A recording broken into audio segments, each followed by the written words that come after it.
করে গুলি করেছে সামনাসামনি। আবু সাইদকে যখন পুলিশ গুলি করেছে, প্রথম গুলি যখন তার মাজায় লেগেছে, তারপরেও সে পড়ে যান নাই, আবার বুক পেতে দিয়েছেন যে যতবার গুলি করো তারপরেও আমার অধিকার আমি আদায় করে ছাড়বো। ঠিক কিনা বলেন? মুসা আলাইহিস সালাম একবার তার সঙ্গী সাথীদেরকে নিয়ে, তার যত মুমিন মুসলমান ছিল, মুসা আলাইহিস সালামের দলবলদেরকে নিয়ে যখন মিশর ত্যাগ করবেন, এমত অবস্থায় নীল নদের কিনারে যে যখন পৌঁছিয়েছেন, ফিরাউন যখন শুনতে পেলেন, যখন জানতে পারলেন মুসা আলাইহিস সালাম তার দলবলদেরকে নিয়ে, তার সঙ্গী সাথীদেরকে নিয়ে নীল নদ পার হয়ে অন্য দেশে চলে যাচ্ছে, এমন সবাই ফিরাউন তার দলদেরকে নিয়ে, তার সৈন্য সাথী, তার সঙ্গীদেরকে নিয়ে মুসা আলাইহিস সালামের পিছু পিছু আসা শুরু করলেন। এমন সময় মুসা আলাইহিস সালাম যখন নীল নদের কিনারে এসে পৌঁছালেন, মুসা আলাইহিস সালামের লোকজন দেখলেন ফিরাউনের দলবল, ফিরাউনের সৈন্য বাহিনী যখন নীল নদের দিকে চলে আসতেছে, তখন মুসা আলাইহিস সালামের সঙ্গী সাথীরা বলল, ওগো আল্লাহর নবী, ফিরাউন আমাদের পিছু নিয়েছে, ফিরাউন আসতেছে, সামনে নদী, চারিদিক থেকে ফিরাউনের দলবল আমাদের আটক করে ফেলেছে, এবার হয়তো আমাদের মৃত্যুবরণ করতে হবে, আর হয়তো বাঁচব না। সঙ্গে সঙ্গে মুসা আলাইহিস সালাম তার সঙ্গী সাথীদেরকে বললেন, তোমরা ধৈর্য হারা হও না, তোমরা হতাশ হও না, নিরাশ হও না। আল্লাহ রব্বুল আলামিনের দরবারে মুসা আলাইহিস সালাম যখন জানালেন, রব্বুল আলামিন ফিরাউন আমাদেরকে চতুর্দিক থেকে আটক করে ফেলেছে, সামনে নদী, আমরা যাব কোথায়, পালাবো কোথায়, পালানোর তো জায়গা নাই।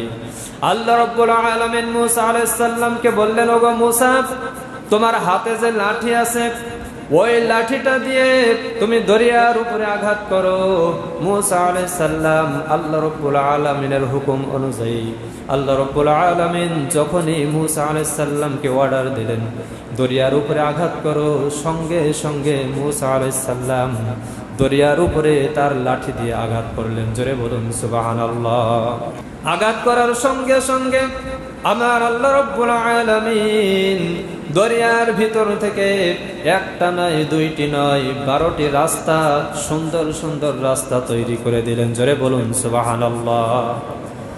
আল্লাহ রাব্বুল আলামিন দরিয়ার ভিতর দিয়ে যখন রাস্তা তৈরি করে দিলেন, মুসা আলাইহিস সালামের দলবল, মুসা আলাইহিস সালামের সঙ্গী সাথী যখন ওই রাস্তা দিয়ে দরিয়া পার হয়ে যেতেছেন, যখন সবাই পার হয়ে চলে গেছে, তখন ফিরাউনের দলবল ওই দরিয়ার কিনারে এসে পৌঁছায়ছে। ফিরাউনের দলবল, ফিরাউন সহ যখন এসে পৌঁছায় গেল, ফিরাউন সুন্দর সুন্দর রাস্তা দেখে বলতেছে, এই রাস্তা তো আমি নিজে তৈরি করেছি। এভাবে করে যখন ফিরাউন আনন্দ করতে থাকলো, তখন ফিরাউন তার সঙ্গী সাথীদেরকে নিয়ে ওই রাস্তায় যখন নেমে পড়লেন, রাস্তায় যখন নেমে পড়লেন, ফিরাউন চিন্তা ভাবনা করতেছে এই রাস্তা দিয়ে দরিয়া পার হয়ে মুসা আলাইহিস সালামকে ধরবেন এবং তার সমস্ত সঙ্গী সাথীদেরকে দুনিয়া থেকে চিরতরে বিদায় করে দিবেন।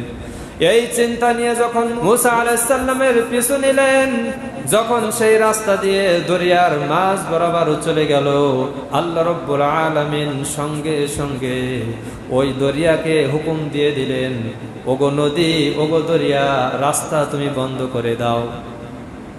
আল্লাহ রাব্বুল আলামিন যখন রাস্তা বন্ধ করে দেওয়ার অর্ডার দিলেন, সঙ্গে সঙ্গে দরিয়ার ভিতরে যে সুন্দর সুন্দর রাস্তা হয়ে গিয়েছিল, ওই রাস্তা চতুর্দিক থেকে পানি এসে সঙ্গে সঙ্গে রাস্তা বন্ধ হয়ে গেল। জোরে বলুন সুবহানাল্লাহ। যখন রাস্তা বন্ধ হয়ে গেল, ফিরাউন এবং তার সঙ্গী সাথীরা যখন ওই নদীর ভিতরে হাবুডুবু খাইতেছে। হাবুডুবু খাইতে খাইতে সবাই দুনিয়া থেকে চিরতরে বিদায় নিয়ে চলে গেল। ফিরাউন একা বেঁচে আছে। ফিরাউন একবার পানির নিচে যায়, আবার উপরে ওঠে। এভাবে করে যখন হাবুডুবু খাইতেছে, ফিরাউন তখন বলতেছেন, আমানতু আন্নাহু লা ইলাহা ইল্লাল্লাযী আমানাত বিহি বানু ইসরাঈল। জোরে বলুন আল্লাহু আকবার। ফিরাউন তখন আল্লাহ রাব্বুল আলামিনকে বলতেছেন, আমানতু আন্নাহু লা ইলাহা ইল্লাল্লাযী আমানাত বিহি বানু ইসরাঈল।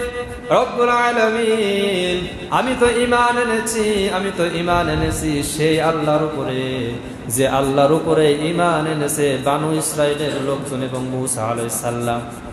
ফিরাউন যখন পানিতে হাবুডুবু খাচ্ছে, আর বাঁচার কোনো লাইন নাই, তখন সে বলতেছে, আমানতু আন্নাহু লা ইলাহা ইল্লাল্লাযী, আমি তো ঈমান এনেছি, আমি তো মুসলমান, আমি তো আল্লাহর উপরে ঈমান এনেছি, যে আল্লাহর উপরে ঈমান এনেছে বানু ইসরাঈলেরা। আল্লাহ রাব্বুল আলামিন তখন বললেন, আল আনা ওয়াকাদ আসাইতা ক্বাবলু ওয়া কুনতা মিনাল মুফসিদিন। জোরে বলুন আল্লাহু আকবার। আল্লাহ রাব্বুল আলামিন ফিরাউনকে জানাই দিলেন, ওগো ফিরাউন, এখন তুমি বলতেছো আমি ঈমান এনেছি, আমি মুসলমান হয়েছি, কিন্তু যুগে যুগে আমার নবীদের উপরে, আমার নবীর উপরে, আমার ইমানদারদের উপরে তুমি জুলুম নির্যাতনের স্টিম রোলার চালিয়েছো। এখন তোমার মৃত্যুর সময় এসে গেছে, এখন তুমি বলতেছো আমি ঈমান এনেছি, আমি মুসলমান হয়েছি। কখনোই না, তুমি মুসলমান না। ওয়া কুনতা মিনাল মুফসিদিন, তুমি হচ্ছে ফাসিকদের সরদার। জোরে বলুন সুবহানাল্লাহ। আল্লাহ পাক ফিরাউনকে সঙ্গে সঙ্গে দরিয়ার ভিতরে হাবুডুবু খাইতে খাইতে দুনিয়া থেকে চিরতরে বিদায় করে দিলেন। জোরে বলুন সুবহানাল্লাহ। এবং মূসা আলাইহিস সালামের দলবল দরিয়া পার হয়ে যখন ওপারে চলে গেছে, তখন তারা দেখতেছে ফিরাউন একবার নিচে যায়, একবার উপরে ওঠে। এভাবে করে ফিরাউন যখন মৃত্যুবরণ করলো, ফিরাউনের লাশ কোথা থেকে কোথায় চলে গেল কেউ খুঁজে পেল না। শত শত বছর পরে ফিরাউনের লাশ আবার খুঁজে পেল। আল্লাহ রাব্বুল আলামিন ফিরাউনের লাশটা এখনো পর্যন্ত মিশরের জাদুঘরে রেখে দিয়েছেন। দেন নাই? অনেকেই জানেন যে মিশরের জাদুঘরে ফিরাউনের লাশ এখনো আছে। তার চেহারাটা দেখলে, সে যে একজন কাফের ছিল, টাটকা কাফের ছিল, সেটা বোঝা যায় তার চেহারাটা দেখলে। আমরা মোবাইলে দেখেছি, সরাসরি তো দেখতে পাইনি, তবে যারা সরাসরি দেখেছেন তারা আরো ভালো করে দেখতে পেয়েছে। আমার আল্লাহ রাব্বুল আলামিন ফিরাউনের লাশটা কিয়ামত পর্যন্ত দুনিয়ার ভিতরে অক্ষত রেখে দিবেন। আল্লাহ রাব্বুল আলামিন ফিরাউনকে জানিয়ে দিয়েছেন, ওগো ফিরাউন, তোর লাশটা দরিয়ার ভিতরে পোকামাকড়ে খাবে না, দরিয়ার ভিতরে কোনো মাছের খাদ্য বানাবো না, তোর লাশটা আমি কিয়ামত পর্যন্ত রেখে দিব, যাতে করে দুনিয়ার ভিতরে যত ফিরাউন আসে, তোর মতো জালেম যারা দুনিয়ার ভিতরে আসবে, তোর চেহারা দেখে যেন তারা বুঝতে পারে যে আল্লাহ রাব্বুল আলামিন ইচ্ছা করলে ফিরাউনের মতো শুটকি বানায় কিয়ামত পর্যন্ত রাখতে পারে। পারে কিনা? পারে কিনা? অবশ্যই পারে। সেই ফিরাউনের লাশটা এখনো পর্যন্ত জাদুঘরে আছে, কিয়ামত পর্যন্ত থাকবে। আল্লাহ পাক রেখে দিবেন।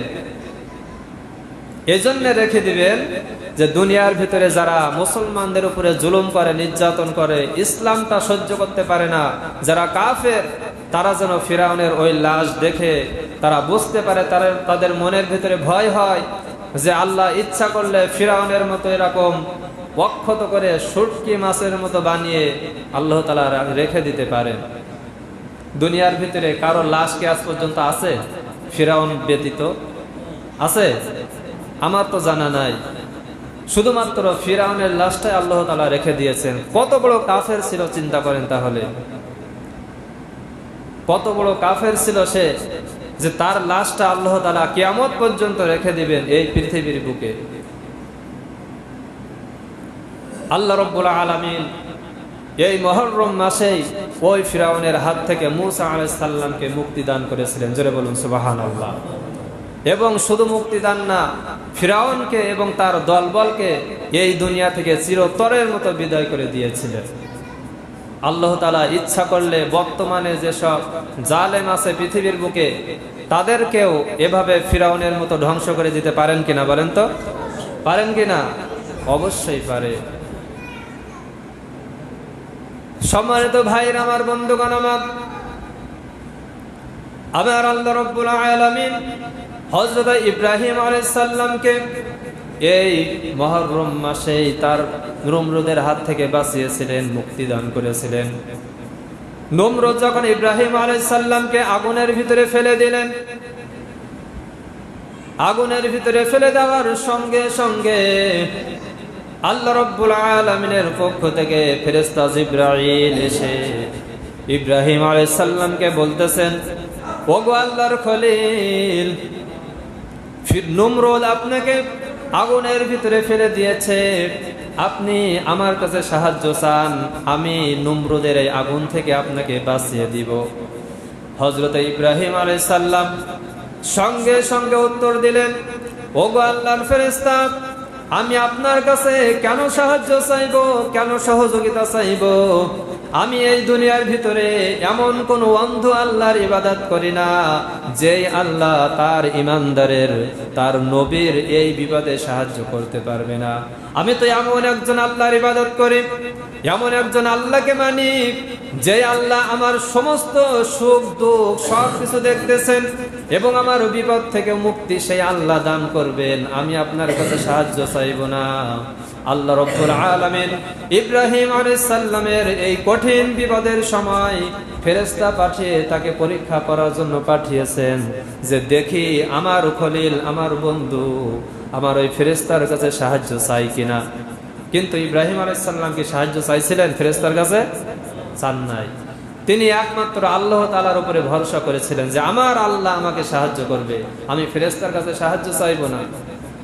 ইব্রাহিম আলাইহিস সালাম যখনই ফেরেশতার কাছে সাহায্য চাইলেন না, আল্লাহ রাব্বুল আলামিন সঙ্গে সঙ্গে আগুনকে বলে দিলেন, কুলনা ইয়া নারু কুনি বারদাও ওয়া সালামান আলা ইব্রাহিম।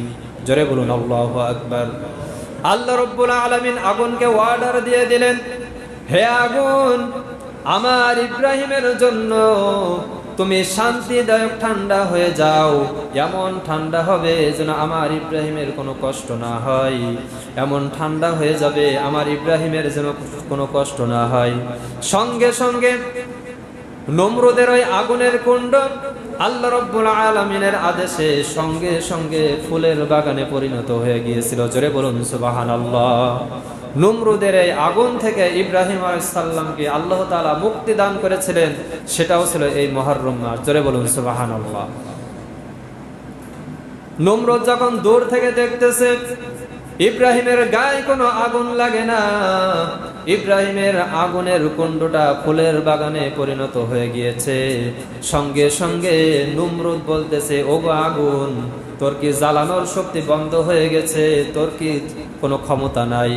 আমার শত্রুকে ইব্রাহিমকে কেন তুই জ্বালাতে পারছিস না? তোর কি জ্বালানোর ক্ষমতা বন্ধ হয়ে গিয়েছে?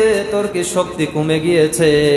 আগুন থেকে সঙ্গে সঙ্গে জবাব এসে গেল, ওগো নমরুদ, আমার ভিতরে জ্বালানোর ক্ষমতা আছে কিনা, আমার ভিতরে শক্তি আছে কিনা যদি টেস্ট করতে চাও, যদি তুমি প্রমাণ করতে চাও, তাহলে নমরুদ তুমি নিজে এসে দেখো, তোমার শুদ্ধ, তোমার সমস্ত পৃথিবী আমি জ্বালিয়ে দিতে পারি, কিন্তু ইব্রাহিমের একটা পশম জ্বালানোর ক্ষমতা আমি আগুনের নাই। জোরে বলুন সুবহানাল্লাহ। এই আগুন থেকে আল্লাহ তাআলা ইব্রাহিমকে এই মুহররম মাসেই বাঁচিয়েছিলেন, মুক্তি দান করেছিলেন। জোরে বলুন সুবহানাল্লাহ। এভাবে করে আমার আল্লাহ রাব্বুল আলামিন দুনিয়ার ভিতরে যারা ঈমানদার মুত্তাকি, যারা বিপদে পড়েছিল, সকলকেই বিপদ থেকে মুক্তি দান করেছিলেন। জোরে বলুন সুবহানাল্লাহ। শুধু তাই নয়, আল্লাহ রাব্বুল আলামিন অসংখ্য নবী রাসূলদেরকে এই মুহররম মাসে মুক্তি দিয়েছেন কাফের বেঈমানদের হাত থেকে। আজকের বাংলাদেশে যে আগুন জ্বলতেছে, যখন ফেসবুকে দেখি তখন চোখে পানি এসে যায়। ঢাকার রাজপথ রক্তে রঞ্জিত হয়ে গিয়েছে। প্রত্যেকটা মুহূর্তে শোনা যাচ্ছে যে এক একজন ছাত্র লাশ হয়ে গেছে, এক একজন ছাত্র গুলি খেয়ে মৃত্যুবরণ করেছে। শুধু তাই নয়, একটা মৃত্যু দেখলেই চোখে পানি এসে যায়। রংপুরে আবু সাঈদ নামে যে ভাইকে পুলিশ গুলি করেছে, অনেকেই দেখেছেন, প্রত্যেক যারা ফেসবুক চালায় তারা সবাই দেখেছে। তিনি যখন বুক পেতে দিয়েছেন, সঙ্গে সঙ্গে যে পুলিশটা তার বুকে আঘাত করেছে, বুলেট মেরেছে, ওই পুলিশটার অন্তরে একটু আঘাত লাগে নাই। একেবারে নিরস্ত্র মানুষকে সে একেবারে, আজকের যারা আন্দোলন করছে, এই আন্দোলনটা কিন্তু মানুষের অধিকার আদায়ের আন্দোলন, এটা কোনো ব্যক্তি স্বার্থ না।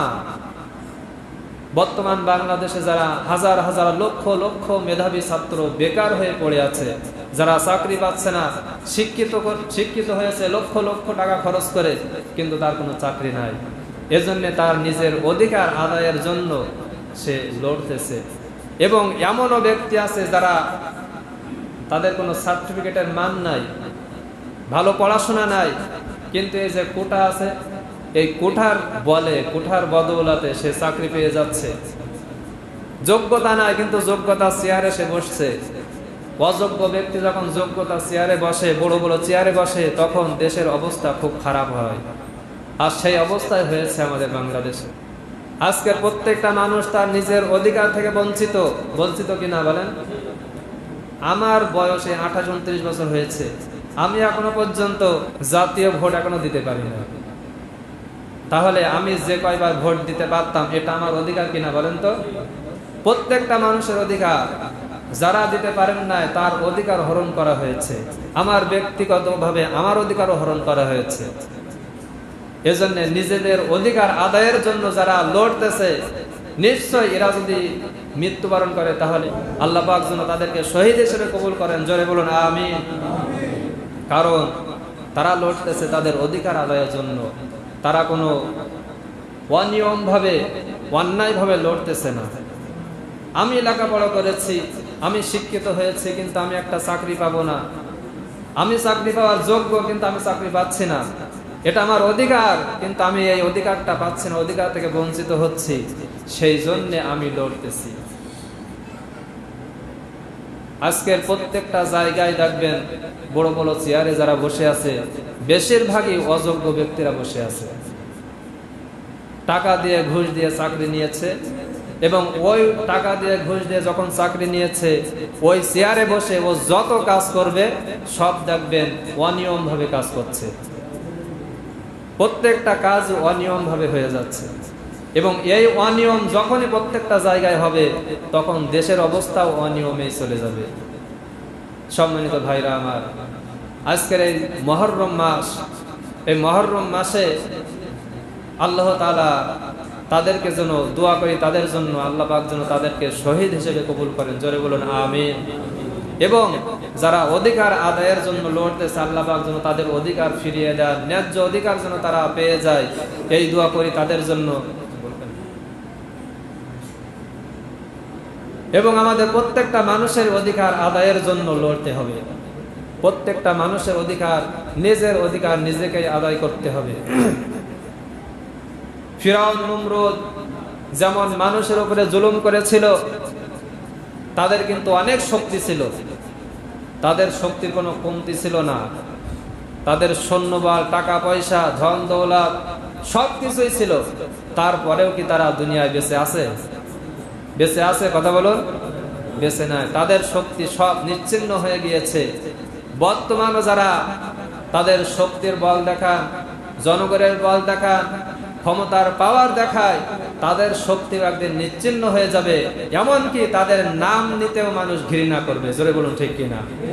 অলরেডি ঘৃণা করছে অনেকেই।